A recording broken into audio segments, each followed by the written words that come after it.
जिंदगी में बार बार बार बार फेल होकर तुम लोग थक गए हो यकीनन। सो बेफिक्र रहो, आज मैं तुम लोगों का मसला बिल्कुल हल कर दूंगा। वीडियो को एंड तक देखना, बहुत मजा आएगा।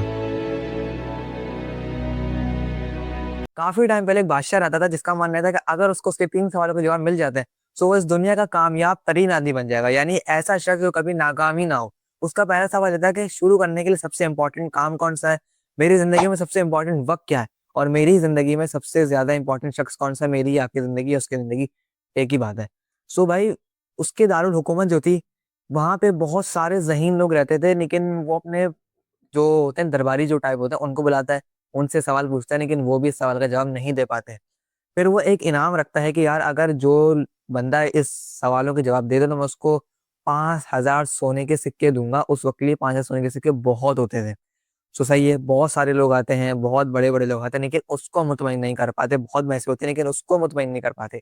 फिर एक बंदा आता है जो बोलता है तुम्हारे दारुल हुकूमत के पीछे जो जंगल है, वहां पे एक बूढ़े से अंकल रहते हैं, वो हर चीज़ का हल जानते हैं, तुम उनके पास चले जाओ। लेकिन एक मसले का पॉइंट है भाई, कि वो लोग कह रहा था मैं कि वो अंकल हमेशा ज़रूरतमंद लोगों की मदद करते हैं, दौलतमंद लोगों की तरफ मुँह भी नहीं डालते भाई। वो लोग मसले की बात ये है। मंसूबा बनाता है बादशाह कि मैं कैसे उनसे मिलूँ। बहुत आसान सा था कि भाई तुम जाओ, कपड़े पहनो, फटे पुराने चले जाओ। वो जब जा रहा होता है तो जब मेन जंगल में आ जाता है, उसके बीच में ही वो अपने दरबारियों को पीछे छोड़ छोड़ देता है और बोलता है कि मैं इससे आगे अकेले जाऊँगा ताकि उसे शक ना हो जाए भाई कि मैं दौलतमंद आदमी है, मैं वहाँ का बादशाह हूँ। सो जब वो जाता है, सो वो जो अंकल होते हैं ना, वो गड्ढा खोद रहे होते हैं ज़मीन में। सही है भाई। उसके बाद जब वो अंकल से पूछता है ना, साहब मेरे कुछ सवाल हैं, अगर आप उन सवालों का जवाब दे दें, तो शायद मेरे मसले का जो हल है वो निकल जाए। अंकल कुछ नहीं बोलते। फिर उन्हें बादशाह वापस से बोलता है, लाइए अब मैं आपकी मदद कर देता हूँ। अब ये बोलता है तो बोलता है शुक्रिया, और एक होता है ना शवल, जिससे आप खुद ज़मीन खोद रहे होते हैं, या फावड़ा कह लो, उर्दू में फावड़ा कहते हैं और इंग्लिश शवल कहते हैं, वो उनको दे देता है। बादशाह बेचारा शाम तक खोदता रहता है, खोदता रहता है, खोदता रहता है। शाम हो जाती है। इन शॉर्ट करके बता रहा हूँ, शाम का अगर किस्सा होता तो बहुत लंबा रहता। शाम हो जाती है भाई, शाम से और शाम होती है, रात हो जाती है। फिर बादशाह वापसी पूछता है, साहब आप मेरे उन 3 सवालों का जवाब बता सकते हैं तो आप बहुत इंपॉर्टेंट शख्स होंगे मेरी ज़िंदगी में। वो पूछता है 3 सवाल अपने बताना।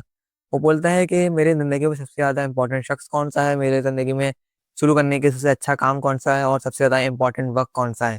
वो खामोश रहता है और एक तरफ इशारा करता है। बादशाह उस तरफ सरसरी सी नज़र डालता है, यानी बहुत थोड़ी-सी, तो वो देखता है कि एक अजनबी शख्स उसकी तरफ चाकू लेके बढ़ रहा होता है। और जैसे ही बादशाह देखता है, वो हल चला जाता है, मतलब कि परेशान हो जाता है ना, तो वो उस आदमी से थोड़ा-सा लड़ के उसको बेहोश कर देता है, लेकिन वो आदमी बाद में ज़ख्मी होता है, इस वजह से वो बेहोश हो जाता है। बादशाह उसका मरहम पट्टी करता है, उसकी एहतियात करता है उसके साथ, और फिर उसको लिटा देता है। सही है भाई।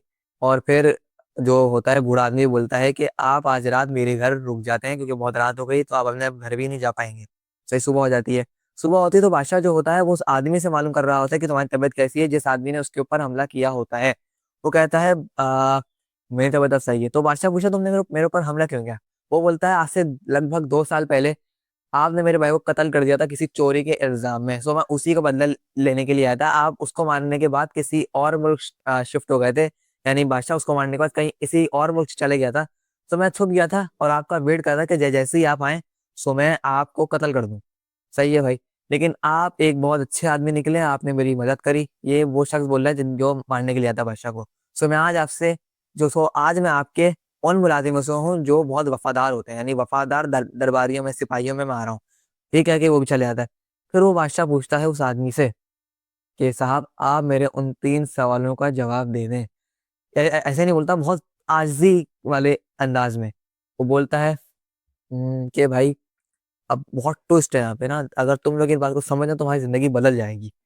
सो भाई उसके बाद बादशाह वापसी बोलता है, वो जाने देता है। जब वापसी बोलता है ना 3 दफ़ा रिपीट करके, सो फिर बूढ़ा आदमी बोलता है तुम्हारी ज़िंदगी में सबसे इम्पोर्टेंट शख्स वो शख्स था जिसको तुमने मरहम पट्टी की।